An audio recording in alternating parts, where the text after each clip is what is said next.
Yes, well, here they are on marriage day, my late father and my mother. My parents hailed from South Africa. They made the journey, terrifying journey, around the Cape of Good Hope and avoiding the German U-boats on the way. This was the First World War, and I therefore arrived at the age of 1 year in London. This is a picture of my grandfather, who had a very strong influence on me. He used to almost kidnap me on weekends and plunge me into Hebrew ideas and Hebrew speech and Hebrew language, to such an extent that I really became bilingual at the age of 5 or 6. Oh yes, this is with my sister and brother. At the age of 19, Abba Iban entered Cambridge University. I undertook a course of study which was based upon Hebrew and Arabic and later Persian literature. It seemed to me that a capacity to move audiences to agreement and emotion was a talent superior to the talent of being able to write some kind of medieval treatise upon the history of the Caliphate or other parts of Arabic literature. I first met Aubrey Iban in Cambridge, 38-39, that curious twilight year between Munich and the war. And if anyone wonders where the polish and the wit and the style, which he showed in later years, where he developed that, it was at the Cambridge Union. While at Cambridge, I was a very pronounced Zionist, and so much so that the Zionist headquarters, including the great Chaim Weizmann himself, were in touch with me. Working for Weizmann made me achieve contact with people at a far higher level than my rather modest rank would justify. The work that I did in enlisting Zionism led me to some rather paradoxical situations. For example, the son of Chaim Weizmann, Michael Weizmann, was a student there. He was almost the only person who refused to yield to my blandishments for joining the Zionist Society. This is Queen's College, Cambridge, which was the college where I studied for my first 4 years. Iban so excelled at university, he earned the almost unheard of triple first, gaining first-class honors in 3 subjects. When Hitler began to overrun Europe, Iban enlisted as an officer in the British Army. Many things in Jewish history are too terrible to be believed, but nothing in that history is too terrible to have actually occurred. The consciousness of what was happening in Europe aroused in me 2 feelings. One was a sense of the deep horror of what was happening, the almost unbelievable outrage and atrocities to which the Jewish people was being submitted, but also a sense of solidarity, a feeling that my devotion from this time onward must flow principally into the Jewish context and not into any other. It was during that time Iban met Susie Ambacha, an Egyptian Jew. They would soon marry and spend the next 58 years together. I first met my husband after he sent a note to my father in 1942 it was. He came to call. I didn't pay much attention to him because he looked such a serious gentleman. I was rather young and I thought life should be full of fun. I had pursued my attentions on Susie for some time.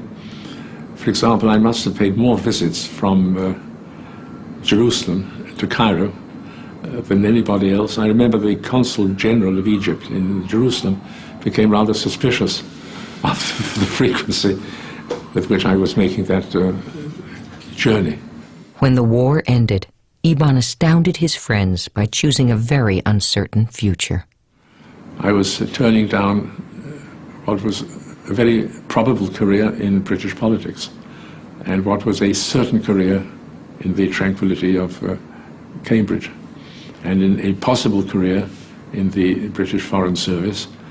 I was turning down all of this. Why? Because the stirrings that were happening in the Jewish world were, for me, as it were, they were almost equivalent to an order to give preference to the Jewish context. It was not a prosaic choice, it was a poetic decision. And many people around me thought it was a rather crazy decision to take. By 1946, Iban was at the center of the drive to create Israel. Then, for some 40 years, he was one of the most visible and passionate representatives of Israel's national destiny. His rhetorical skill was awesome. He had a facility to string words together and have them be meaningful without a pause, without groping for a word, without a text. That was absolutely unique, I would say, in my experience.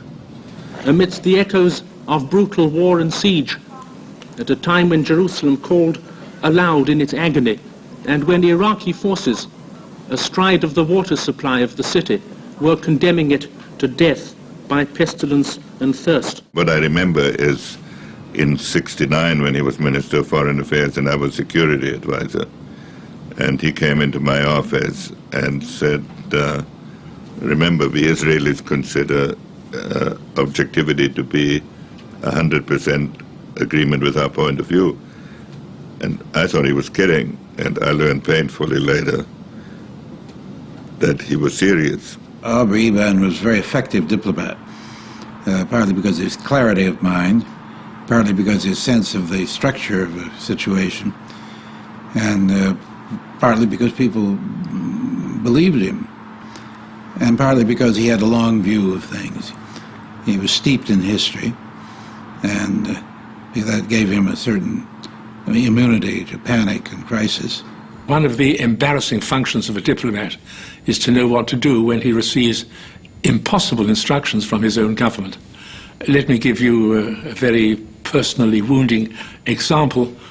Before the outbreak of the Six-Day War in 1967, I was working actively in Washington to see if we could get some assurance of assistance from the world community. I suddenly received a telegram from Jerusalem saying, would I please achieve the following result, to get the United States to say that an attack on Israel is an attack on the United States. Well, the only trouble with that was that it was absolutely impossible to achieve. Israel was a very small country at the time and not all that well known. And I think he put it on the map as a universal phenomenon. And he managed to embed Israeli concerns into something that people outside the Middle East could understand. I think that was a very major contribution.